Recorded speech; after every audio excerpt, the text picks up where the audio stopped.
Do not hark to the floorboards and find within the telltale heart beneath, for there is no telltale heart, for I am not owned. Oh hello, it's me again, the jam of content warning. This episode is a real fucking doozy, so feel free to look on screen at the content warning if you're just wanting to double check you're good to go ahead for this one.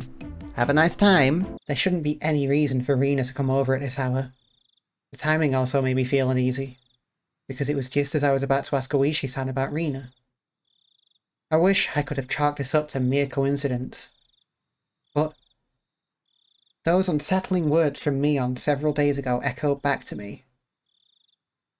There's nothing this old man doesn't know. Are you alone, Rena?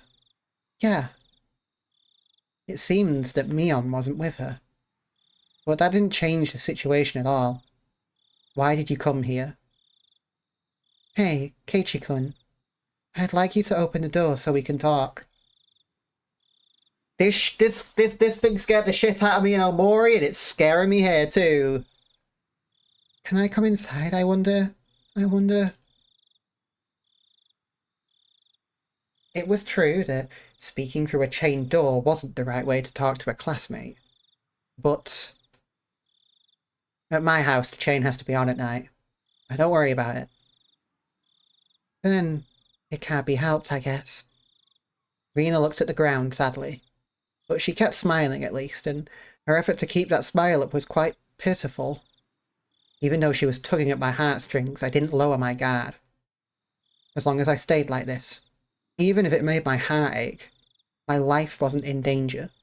What I really feared, more than the possibility that hoodlums would assault me if I removed the chain, was trusting Rena enough to remove the chain, and having my friendship betrayed. As long as the chain wasn't unlatched, even if it made my heart ache, I wouldn't have to deal with being betrayed by Rena. I have a feeling this type of thinking is about to be dismissed as soft and naive. It's like I'm just putting off the betrayal because I just can't bear it.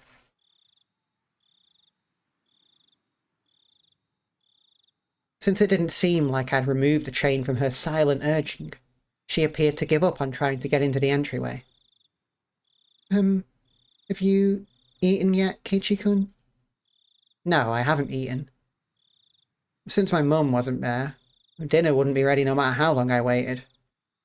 I laid down when I got home, was woken up by the phone, and didn't have a chance to eat since I used up all that time talking.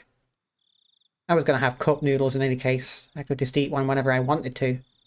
No, not yet. What about it? Then good. Look here. I brought a bunch of dishes. Rena held out a stack of boxes wrapped in a cloth. Oh, how nice! How lovely! How nice and lovely and nice! If I could use your kitchen, I can heat up the miso soup and other stuff. It's fine, you don't need to do that. But there's a lot of tofu and vegetables in it. Does Keiichi-kun not like that type of stuff, I wonder? There's no way I wouldn't like that. I love miso soup with lots of ingredients. White radish, carrots, burdock roots and potatoes, dense and fibrous root vegetables. Yeah, our miso soup looks incredible. I also brought rice, so if you microwave it, it'll be ready to eat in no time. Without a doubt, rice needs miso soup. Stuffing rice down your gullet, sipping miso soup in between ravenous bites. Oh yes, how wonderful it is to be born Japanese.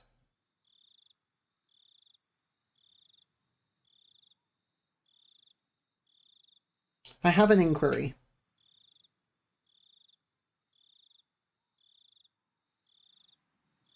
Even putting aside the fact that I maybe don't find Rena quite as suspicious as I should, or quite as suspicious as Keiichi does, even putting aside all the stuff where I'm like, yeah, there's probably some wider supernatural explanation for all this. I can't help but wonder, how does Rena know that we haven't, that dinner isn't on the table, you know? If it was a normal night, then we'd just be having dinner made by our mum, probably around about now. But it's not a normal night, and by coincidence, Rena has turned up with loads and loads of food.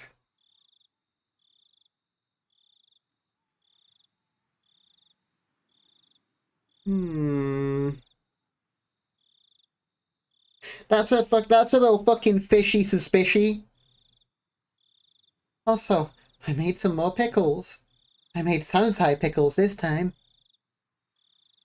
Before I had moved to Hinamizawa, I scoffed at the mountain vegetables called sansai, but I was captivated by their charm the first time I tried them. Such a deep yet light flavour. Those so-called supermarket vegetables taste rough and overpowering in comparison. If you had to describe them, then they were vegetables for the uninitiated.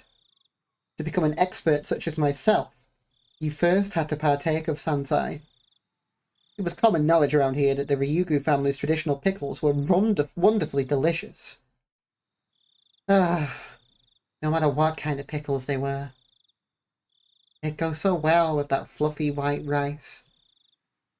And also, but wait, there's more! So delicious. It just seems so delicious. Farewell to my unhealthy self who'd said he'd make do with cup noodles.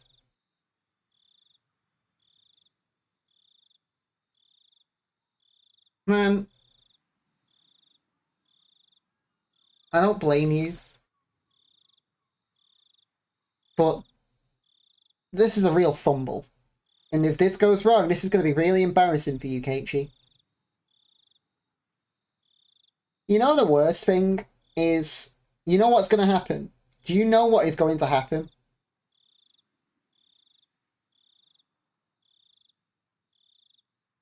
And I'm fucking dreading this. Not even for like the horror element, but just the social disaster element. Where they go in, have a wonderful time, and then Rina is going to hear Oishi on the phone being like, okay, hey, I'm ready to spill all the dirt on Rina. I know all of the secrets. I've got a criminal record here. I can tell you a couple more fucking diagnoses if you'd like. You know, in addition to the ones that you already know. And then it will be a mercy if we die. Because the alternative will be that we have betrayed Rina.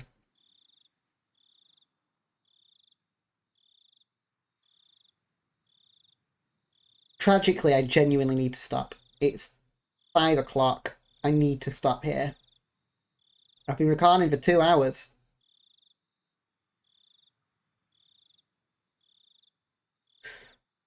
Oh, we'll go for 10 more minutes, see what we get. The stress evaporated from my gut, and hunger reared its voracious head.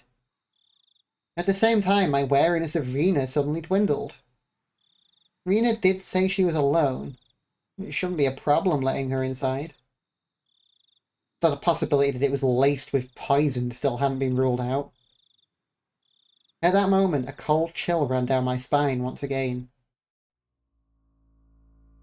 I couldn't understand why such a sensation had occurred just then. But the voice inside me was sounding the alarm. This happy Rina, speaking of this charming dinner, was dependent on one premise.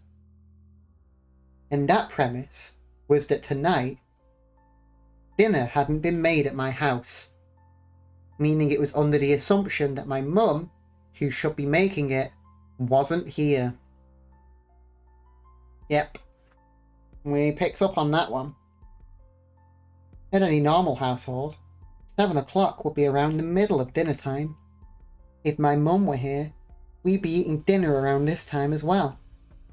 The fact that she brought over all the makings of a meal at this time was inherently strange.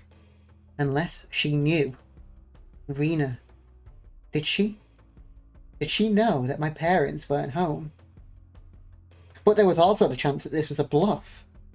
I had turned on the lights and a bunch of other stuff to make it seem like my parents were here. There was a chance that Rena was unsure if my parents were home. But I had to wonder. The laundry, the garage, the evening paper. There were plenty of signs of them being hastily tidied up. It was hard to say that Rena didn't have a chance to determine if my parents were here or not. But there was no reason for me to confess that right now. I should try holding on to that fact as long as I could. First of all, the chain was still latched. As long as I didn't take it off, Rena wouldn't be able to do anything to me.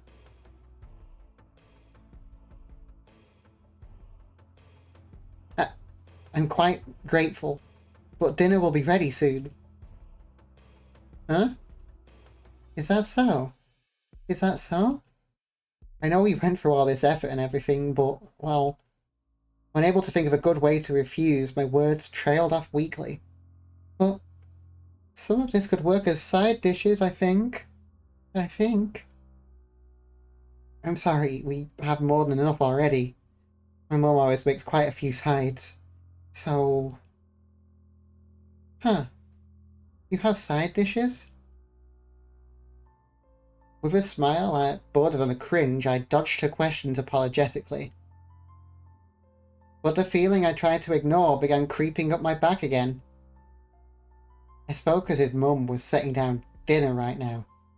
But it didn't mesh well with what Rena was saying. Rena was talking as if she was aware of some obvious fact. And that I was aware of it as well. So Keiichi-kun can cook. What did you make, I wonder? She knows our parents are out.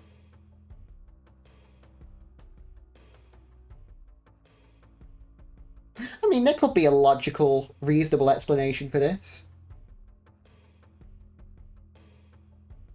Maybe, like...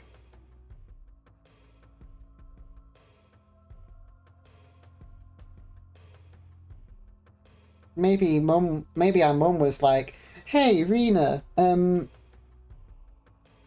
we're away for the night, and Keiichi's been acting a little, weird lately. Do you think you could go and check in on him? That's a possibility. No, well, it's not that. Rena had assumed out of nowhere that I had made the dishes. No, not so much I had made them, but rather that my mum hadn't. Did you really make them? The side dishes? Did you, Keiichi-kun? It wasn't me who made them. My mum did. No, she's making them. Right now. So you see, I'm sorry, but I can't eat what you brought. Rena fell silent at that moment. At that moment, I felt that the light had suddenly disappeared from her eyes. How about I try guessing what Keiichi-kun's dinner will be? It doesn't matter what I'm going to eat. Let's see. The conversation might appear natural at first glance, but Rena was firmly in control. It felt like I was being interrogated. Your dinner. I wonder, is it something that can be made with just hot water? Hey, now, stop with the insults. I can't believe you belittled my mum's extravagant dinner like that. Tickets sold out, full capacity already, it's that amazing. I tried my best to put on a strong front, but I couldn't grit my teeth quite enough. So instead, I looked like someone who was borderline hysterical. Borderline hysterical! Woo! But Rena showed no reaction whatsoever, even to that silliness. Keiichi-kun, did your mother really leave you dinner? No, you see, she didn't leave me dinner. She's making it right now. It's almost time for dinner. Rena had taken that assertion of mine, that my mother was home and making dinner right now, and was completely ignoring it. I could tell that the more I panicked, the colder Rena became. You should alter course. Hey, Keiichi-kun. At that moment, an uncomfortable chill crept in from the gap in the doorway. Is your mum home, I wonder? Couldn't keep up this charade anymore. Rena, she knew full well that my parents weren't home. But I'd come too far to admit that now. Admit it! Admit it! Just take the out. She's giving you an out. Just say, I'm really sorry. I've been feeling weird lately. My parents aren't home. Look, it's clear. It's clear that continuing to lie is not improving the situation. She's not going to relent. It's over. Give up. Please give up. Anyway, my parents were here and we'd be having dinner soon. That was the situation I had concocted. So I answered. I told her she was here. She's here, of course. I could feel the humidity drying out from the surrounding air. I wish I could feel that. Fucking awful, awful humidity right now. Rena's eyes were becoming even more frigid, piercing me with their gelid glare. Why? Huh? What do you mean? I tried acting casual, but that facade was torn off me the instant I looked in Rena's eyes. That looked. It informed me of Rena's response faster than she could open her mouth. Why have you been lying to me, I wonder? I wonder. I'm not lying. That's a lie, isn't it? It's not a lie. Lies! Rena's outburst sent a jolt surging through my body. Rena and I were still separated by what few inches that slightly ajar but still chained door could afford. But despite that, I was still being cornered. My house, which I considered a safe haven until now, had become more like a dark alleyway where no one could save me. Shall I guess your dinner, Keiichi-kun? Let's see. I knew now that Rena had already known that my parents would not be here tonight. But it was still so strange that it had come to this. Even if she somehow knew that my parents were at home, there was no way she should be able to guess what I'm eating tonight. But Rena said she'd guess. How could she guess it? How could she know it was instant cup noodles? That's right, isn't it? That I was going to eat... Wait. The cooking repertoire of a man who can't do housework is probably nothing but cup noodles after all. Looking at it statistically, it was the most probable answer. That didn't mean she was guessing.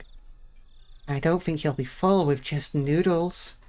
I think having rice and stuff will definitely hit the spot. Down, Ichimaibara.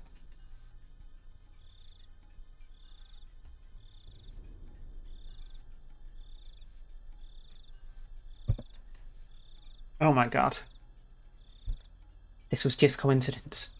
Rena was just reading certain tells of mine. So the fact that she was inferring what I was thinking alarmed me. But it wasn't as if she was actually reading my mind. If it was being read, then she was a demon. No, not a demon. Things like that. They couldn't possibly exist. Do you like them? You mean... noodles? No.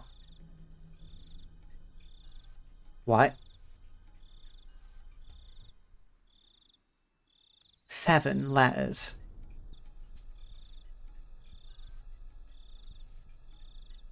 Rena indicated that the point my answer was addressing was wrong. Her rebuttal was so short that I momentarily didn't understand the words Rena had spoken. Sorry, Rena, what did you just say just now? Huh? About what? Just now you asked me if there was something I liked, didn't you? It wasn't long before I regretted how carelessly I'd pushed forward with that question. It was such a simple answer. That was why I wasn't able to comprehend it. Pork bone and ginger flavour.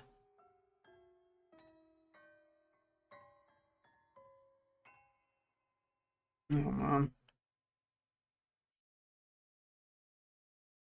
Hold on a minute. Hold on a minute. Wait a fucking minute. Wait a fucking minute. I need to... Oh, I don't know where to check for that now. I have this weird random fucking memory in my head. A completely random memory in my head. Hold on a minute. Hold on a minute. Wait, right at the very fucking beginning. Give me a second. I'm just thinking, like, I might be making this up, but I swear, maybe my memory is lying to me, but I'm sure there was some point there was some point where Satoko mentioned liking ginger, like ginger flavored foods. You know what? I'll have to look later, but I'm sure there was a point where we talked about really liking ginger, so it's entirely possible that she could have just figured this out by herself.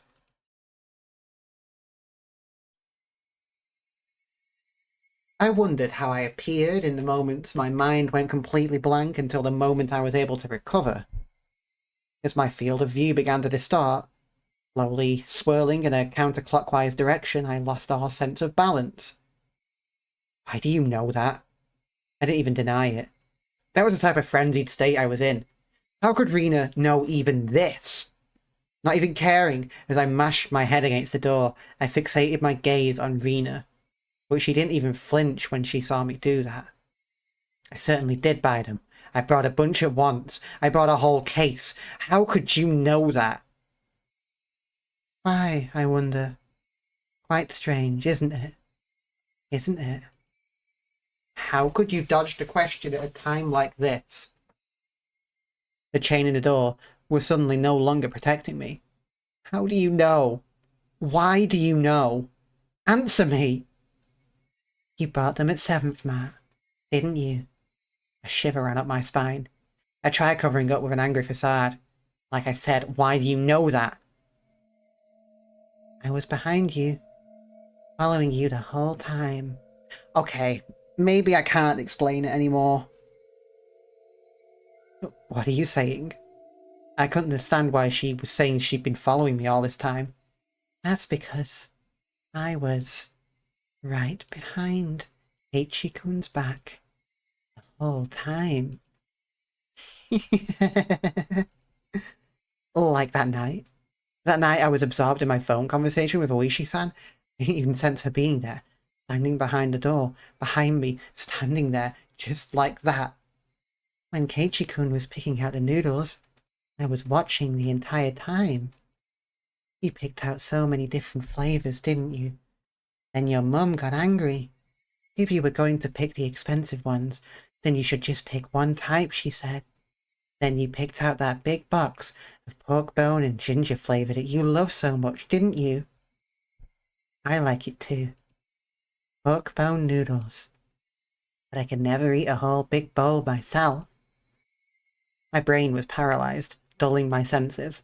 It might have been a defense mechanism to diminish the fear I was feeling to non-traumatizing levels. With the fear being diminished, the fog enveloping my mind was cleared away. Then, I could understand what Rena was saying and started to put meaning behind her words.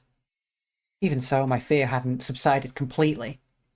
It was like I was standing at the edge of a cliff, eyes closed so I didn't have to look down.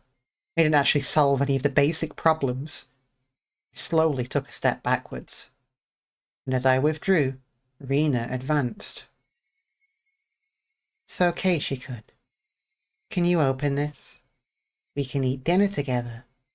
I'm sure it's going to be delicious, so... Okay? Rena's pale, slender fingers squirmed through the crack in the door one at a time, as if they had a mind of their own, rattling the chain. If she had unlatched the chain from the door, a feeling of terror would have just exploded within me. But Rena didn't do that. She was simply imploring me to remove the chain. I tried my hardest to light the fuse to the powder keg in my heart, trying again and again. Clatter, clatter. But it doesn't light. It doesn't light! Open up. Keiichi-kun. Please go away. I beg you. Please go away. How can you say something so mean, I wonder? I wonder. Please go away. Go away. Go away. The powder keg inside me finally went off. No smouldering, it just exploded. I tackled the door. The force through the door had knocked Rena momentarily off balance. I couldn't hesitate here. I grabbed onto the doorknob with both hands, planted my feet firmly, and pulled with all my might. But that slamming sound I so desired didn't happen. I could feel a tiny, disturbing bit of resistance keeping the door from closing. And the source of that was Rena's fingers. Oh shit, oh shit, okay, here we go. Here we go.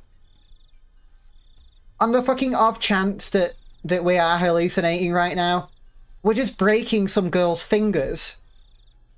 Each of those fingers wriggling, squirming around like the tendrils of a carnivorous plant through the crack in the doorway. It hurts, Keiichi-kun, it hurts. Ugh. It wasn't a harsh shriek, but more of a yelp she was trying to keep back. Go away, go away, go away! I kept on pulling on the door with all my might. She can't go away if you fucking trap her fingers, Keiichi. I didn't even realise that if I didn't loosen my pull on the door, at least momentarily, Rina wouldn't be able to pull her fingers out, and that was why the door wasn't closing. It really hurts, Keiichi-kun. I'm sorry if I was messing around too much. I didn't care one bit for her apology. No matter how much she apologised, it didn't change any of what she had done up until now. It didn't change anything. It hurts. It hurts. I'm sorry. I'm sorry. I'm sorry. Go away. Go away. Go away. Rina couldn't leave even if she wanted to, because I'd trapped her fingers. Rina's white fingers had become deep red and were no longer even squirming. I'm sorry. I'm sorry. I'm sorry. Go away. Go away. Go away. I'm sorry. I'm sorry. I'm sorry. I'm sorry. I'm sorry. Rina's apologies were occasionally twisted with pain, but like a broken record, she was intent on repeating it over and over. Go away, go away, go away, stop it, stop it, stop it, stop it! I pulled on the door even harder. Finally, Rina's fingers were somehow able to slip out from their imprisonment in the doorway. The moment that happened, the door sounded closed soundly, and I could hear the foot of Rina falling on her butt on the other side. I locked the door immediately. It made a loud clunk, voicing my rejection to Rina. I'm sorry, I'm sorry, I'm sorry, I'm sorry. Keiichi-kun, I'm sorry. Open up, Keiichi-kun. Rina leaned against the door, apologising profusely and nothing else. After confirming that I was sufficiently sealed off from her, I trudged away from the entryway. On the other side, I could still hear Rina echoing her apology. I'm sorry, I'm sorry. Those pitiful words, they would be forever seeking my forgiveness. I didn't feel bad about this at all. But that wasn't out of any sort of malice. I just felt a sort of hazy sense of relief that I was able to escape from Rina. Before, Mion had threatened me at this doorway, saying there was nothing she didn't know. And just now at the same place, Rina told me the same thing. My feeble attempt to disguise the fact that my parents were at home had served no purpose from the start. I should have just pretended to be out, and not even opened the door. My meagre plans hadn't helped at all. In Hinamizawa, it was impossible to outwit them.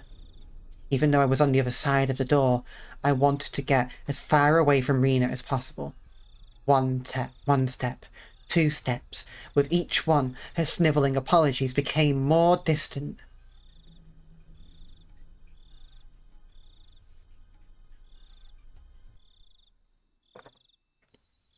This is really bad.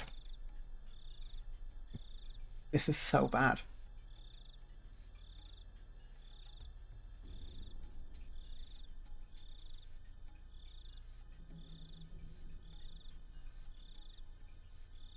I sprinted up the stairs and dove into my room. As you would expect, I was finally no longer able to hear Rina repeating her endless apology. Diving into my bed, I was startled by the hard lump I felt. There was something in my bed. It was the receiver.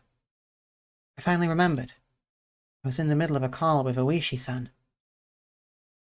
Looking at the clock, apparently not much time had passed since I went downstairs. Could it be that my clock had run out of batteries? I had talked with Rina for so long. How did almost no time pass? But the hand on the clock was ticking 1 second every second as usual. As I put the still warm receiver to my ear, time, which felt frozen, began moving once again.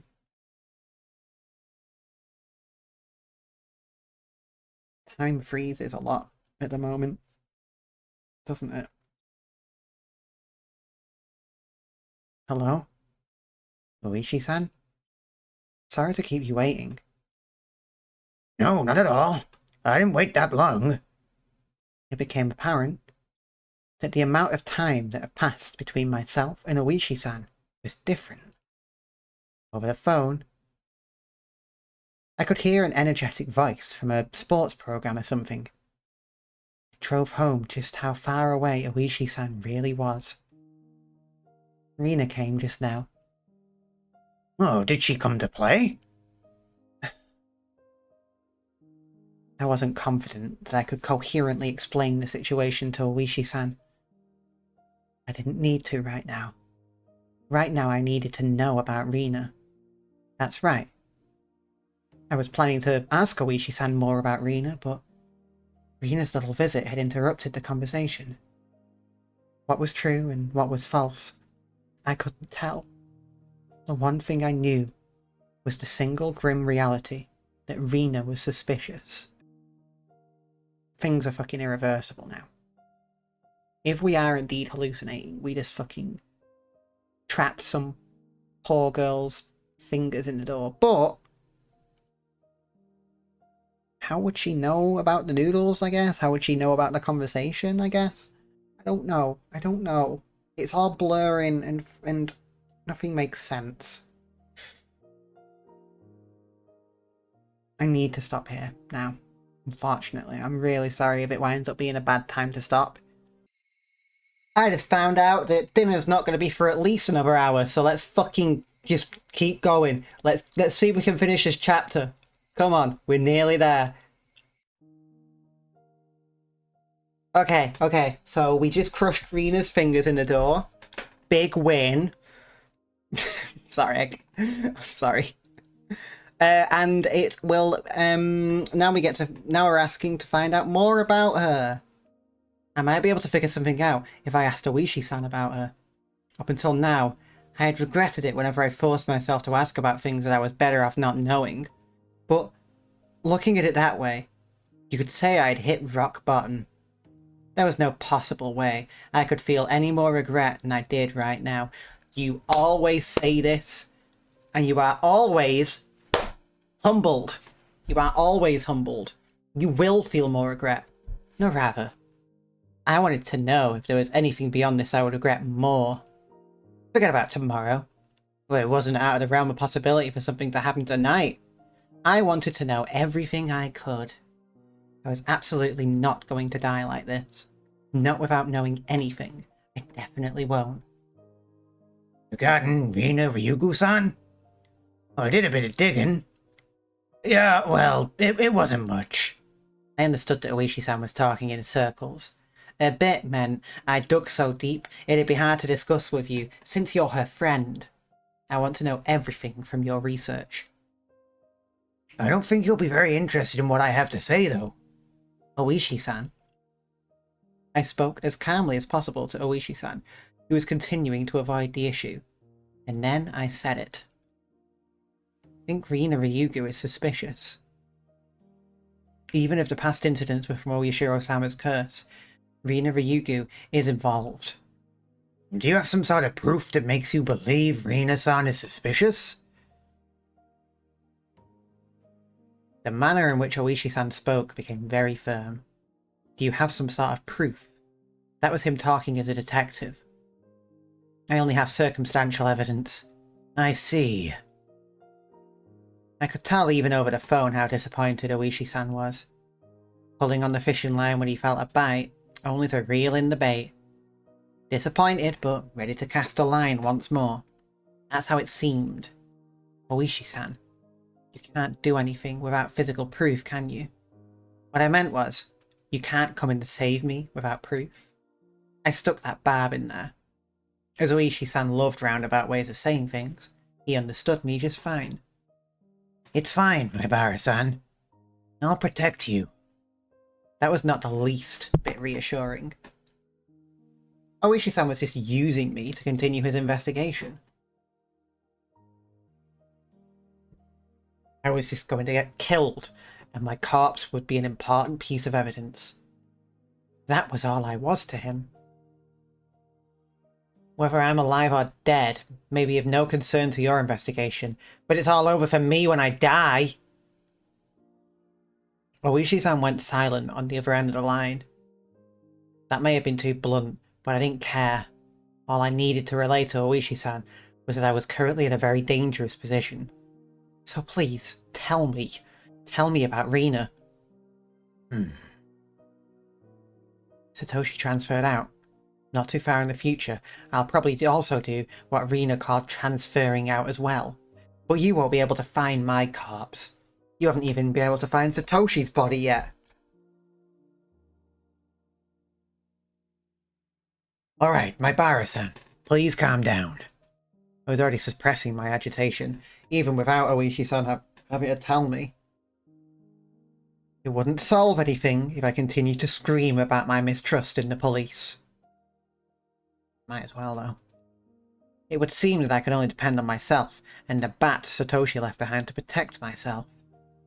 And I at least wanted to know about what happened before Rina transferred schools. You're aware that this won't be very interesting, right? Oishi-san, realizing my resolve couldn't be swayed, finally caved. Right now, to me, there is nothing that I'll find uninteresting. Please. There are a few things I need you to agree to, okay? Please keep this confidential. Also, part of this may be speculation, but all of it may be true.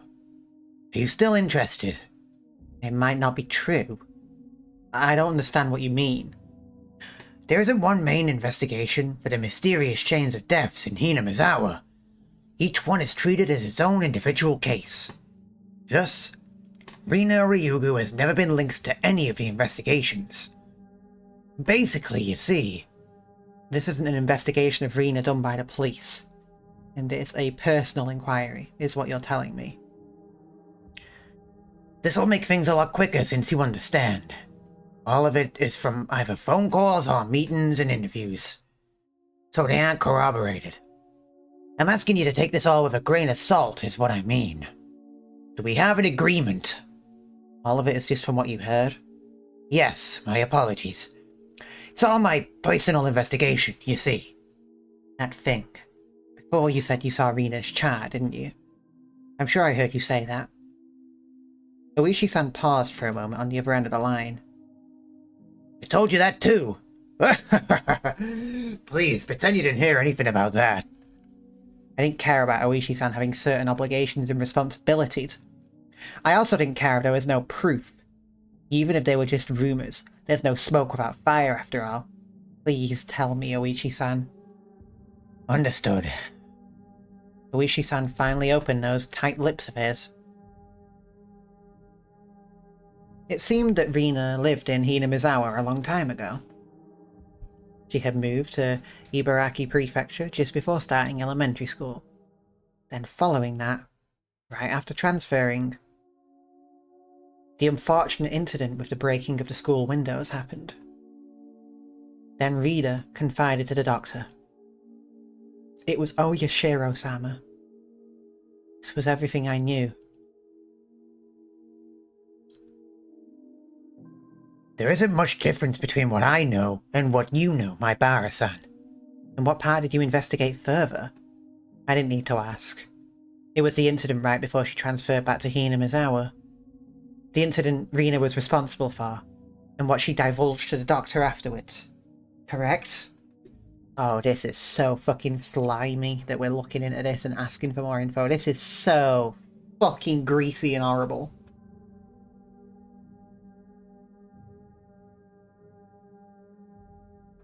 It feels so wrong.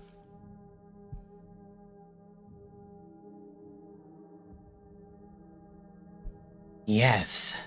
After you learned about that, you started suspecting Rina and the others, didn't you? Yes, I did suspect them. So they're the ones after all? No. That's not what I meant by suspect them. Huh? Oishi-san was the type of person to say things with confidence, but these particular words were less than reassuring.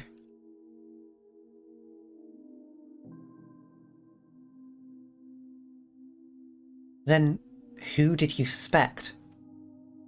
That it was Oyashiro-sama. Huh? That Oyashiro-sama's curse really exists. Yeah, right, well... Higurashi-san's laugh was quite dry. Certainly not the kind that would make you want to join in. Higurashi-san resumed the conversation about the dubious circumstances behind Satoshi's disappearance, the course of events leading him to delve into Rina's past. Just then, there was a thunder in the distance, and the heavy rain started pouring down. It came without warning, a downpour fiercely beating the ground. I had left a window in my room open a crack to let the heat out. The violent wind danced into my room, making the curtains flap wildly. What is it? Nothing. It suddenly started raining heavily. Sorry, please continue. I got up while still on the phone and grasped the window. I said at the beginning it was an incident, but neither the school nor the victim filed... But because neither the school nor the victims filed charges, the police were never involved. So you see, those involved were very reluctant to talk. Regardless of there being a victim who had one eye beaten so badly that it had permanent damage. Jesus. The eye. She went for the eye. She saw the same eyes that we've been seeing. She has to have done.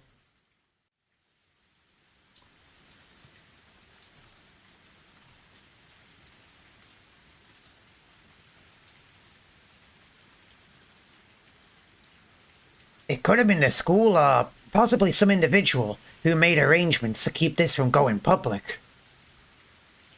Mion? Maybe Mion and her family. Oh, dearie me. Also, the psychologist was very strict about their professional ethics. Hello? My Bara-san. Can you hear me?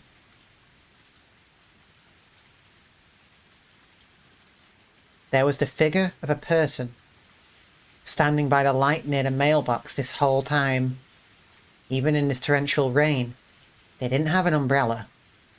They were unquestionably drenched from head to toe. In this shower, which more resembled a waterfall, droplets of water dripped down from her hair. Just standing there, both arms dangling at her side. In one hand was the stack of boxes wrapped in cloth.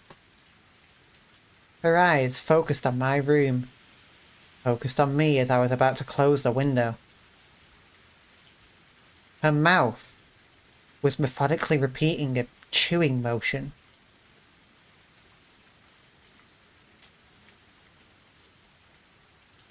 It was as if she had something hard to chew in her mouth, with her cheeks puffing out. What could she be eating over there? How could it be that at this time I was more enthralled by Rina instead of the shocking developments being brought to light by Oishi-san? If it hadn't started raining, I wouldn't have gone to the window. Then I wouldn't have noticed Rina, nor would I have noticed that. Rina's mouth was moving in the same pattern. She wasn't eating something. She was repeating something. What was it? Was she repeating to me? What was she saying?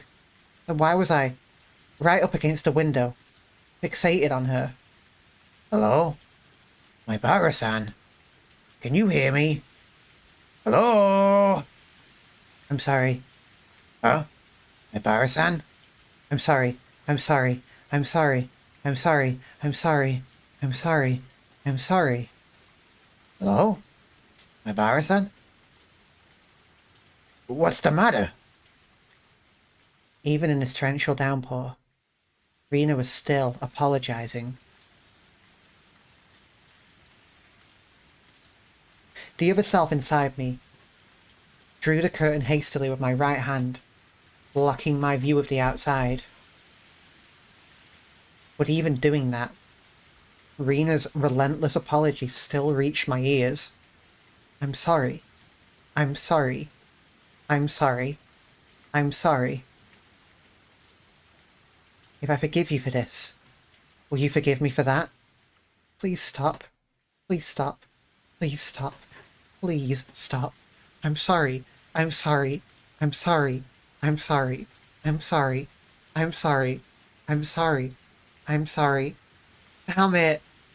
Why should I have to forgive her? I'm the one who wants to be forgiven. What part of me can't you forgive? I won't be killed. If you won't forgive me, then I won't forgive you either. I won't forgive. Won't forgive. Won't forgive. Won't forgive. Won't forgive. Won't forgive. Won't forgive. I won't forgive. My Barasan? If you can hear me, then please respond. Hello?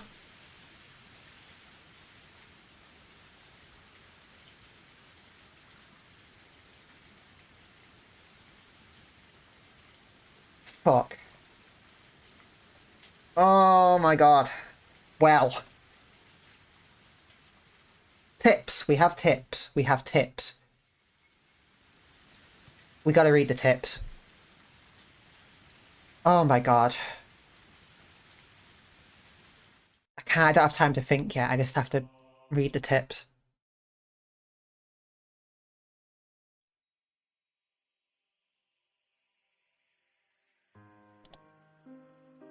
I see it in movies quite often, but what is it exactly?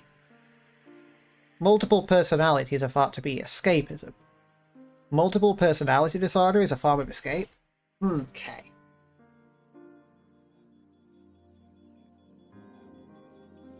So, hey, okay, disclaimer, right off the bat. Obviously these days we call it dissociative identity disorder. I'll do my best where I can to probably try and use that terminology, but there are just going to be times when they're talking about multiple personalities where I just have to read what it says. But, you know, we all know that the wording has changed. Correct. The exact mechanism is not fully understood, but it's believed to be a type of defense for the brain to retain mental stability. Hypothetically, poor people imagining themselves as wealthy is a form of escapism, is it not?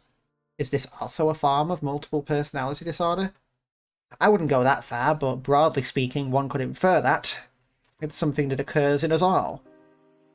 Does a split personality occur when one cannot tell which is reality and which is the escape? That's difficult to say. There are some who agree with that, and some who disagree. There is no consensus. Then, is the occurrence of multiple personalities still an unknown phenomenon? Something not fully comprehended in the psychiatric field? Unfortunately, that is the current state of things. We can only put our hope in future research. But it's sort of cool having a split personality. What kind of people get split personalities? That's another thing to consider now that I've thought about it. This does take place in the 1980s, so that would be the accurate terminology to use then. So in that sense, that's why this report is being a bit silly right now. Recent studies find that those who develop it, or rather those who are more susceptible to developing it, may be genetically predisposed or may have had abnormal mental development. Some say that childhood abuse increases the chances. Speaking of which, Person A here exhibited abuse as a child, didn't he? How sad. Person A has 7 different personalities. Let's watch a video of him. Right after these commercials. I love media. I love the news. At the 7th mark. This could be telling. The 7th mark was a bargain supermarket with food and alcohol. What's this, Keiichi? So many. There's no reason to get all the different kinds, is there? I've flopped all the different coloured cup noodle bowls into the cart. Cup noodles have gotten so elaborate recently, and there's a bunch of different types. I want to try each of them at least once. I knew it was pretty selfish of me, but I thought I'd at least give it a try. Keiichi. Buy them in the big case, it's cheaper. Dad faltered. Well, I had a feeling it'd end up like this. Now that Dad had thrown his hat into the ring, I'd have to compromise. Then I'd only get to eat one kind. I'd get bored with it. I was resisting as a formality. I had already given up inside and wasn't sure which case of noodles to get. If you can't pick, then Mummy will pick for you. You don't have to rush me. I quickly searched the cases of noodles for what I wanted. Pork bone and ginger, large cup? Hey Keiichi, can't you get a more normal one? If I let Mum pick, she'd err on the side of safety and get soy sauce or salt flavoured. So when I plonked a large box of pork bone flavour in the shopping cart, Mum looked back at me with an expression as if to say, "These ones?" To show her this was my last compromise, I began explaining the choice. Pork bone is good. You get a large serving, but the flavour isn't too strong. I remembered insisting that the noodles I picked were the right kind.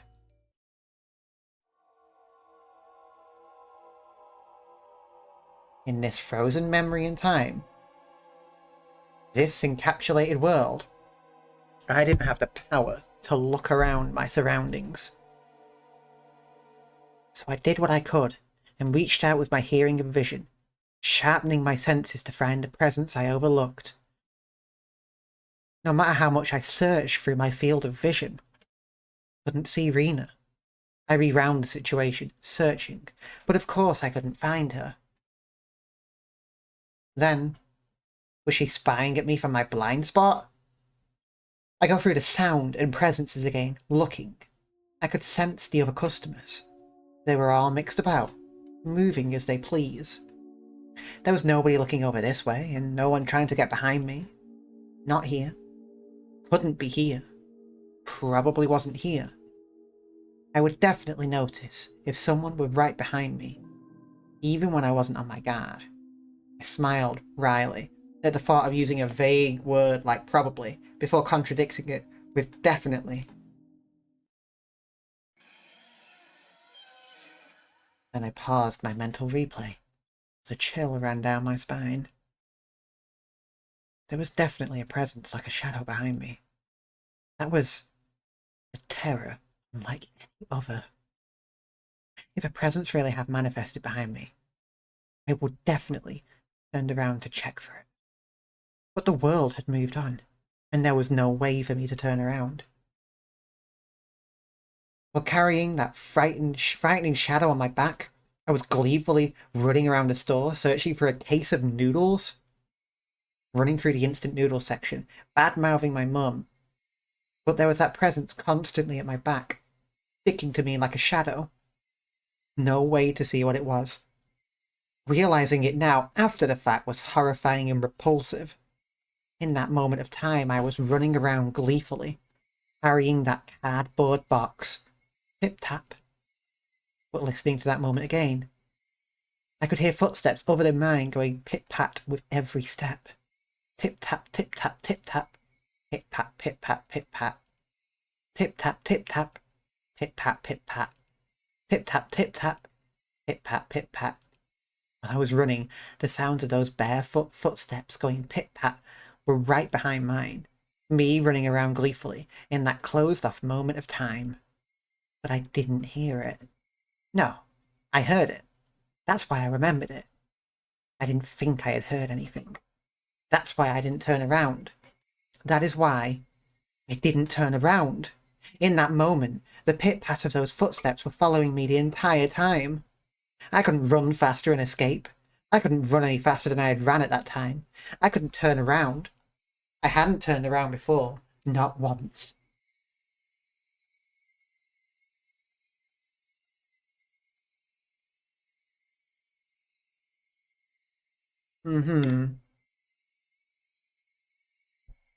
Then I returned to my parents and started talking. The shadow-like presence was right at my back. Since I didn't move, the shadow didn't move. Why wouldn't your parents have, like...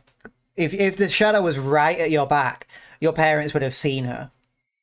I think you might possibly be tricking yourself a little bit. I think you're gaslighting yourself. Obviously, there was a time when we caught her following us today, but that doesn't mean retroactively that she was following us before, but she did know about our food order. But I don't know. This is why it made no sound. That was all. At that time, I hadn't taken a single step while talking to my parents. I was just standing there. This was undeniable. And yet, I heard it. A pit-pat. That shouldn't be. If I took 3 steps, it followed 3 steps. Wasn't that the rule? There was no sound other than that. At that time, the entire world had gone dark. A sudden darkness. It was the end of my reflective journey. I was tired. I wanted to end it. Someone turn on the light. Except my body couldn't move. As if I was sewn into that moment in time. It pat. My past self's hair stood on end. That's impossible. Now that's just breaking the rules. I haven't moved. So you shouldn't be moving either. I couldn't move. So you shouldn't be able to move either. Follow the rules. Pit-pat. Yet that sound echoed in the darkness once again. The hair on the back of my neck prickled up on end.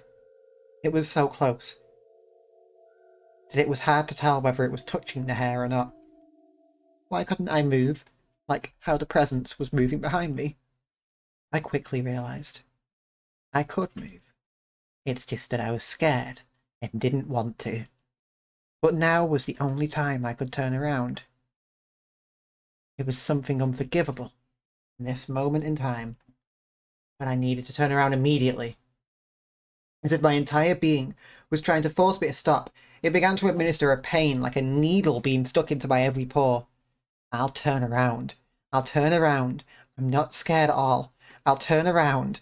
I'll turn around. I'm not scared at all. A scream I was unable to vocalize. I turned around. At first I couldn't understand the meaning of it. What is this? Just as a person's mouth might bite the apple, slurp the juices, and finally discover that it was an apple, my mind began to process the scene before my eyes by eating the apple. Munch, munch, chew, chew. Slurp the juices, and discover the apple. Meaning, what was in front of me was...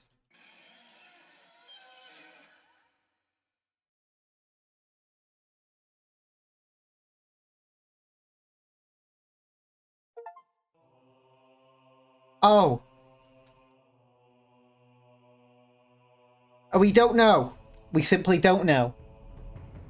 And we've read all the tips, which bodes extremely well. That bodes so well. Because that means we're near the fucking endgame. Oh my god.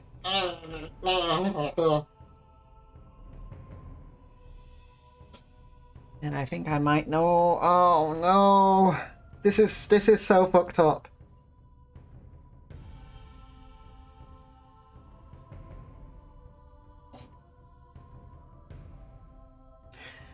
The ironic thing is I spent like the first half of this game mentally noting down every suspicious act of all of the other girls. But now I'm most scared of Keiichi, because he's like unraveling completely.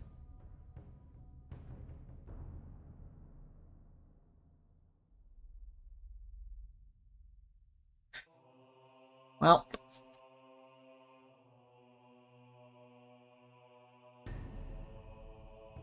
I guess we'll see what happens soon. I have a feeling the end's almost here.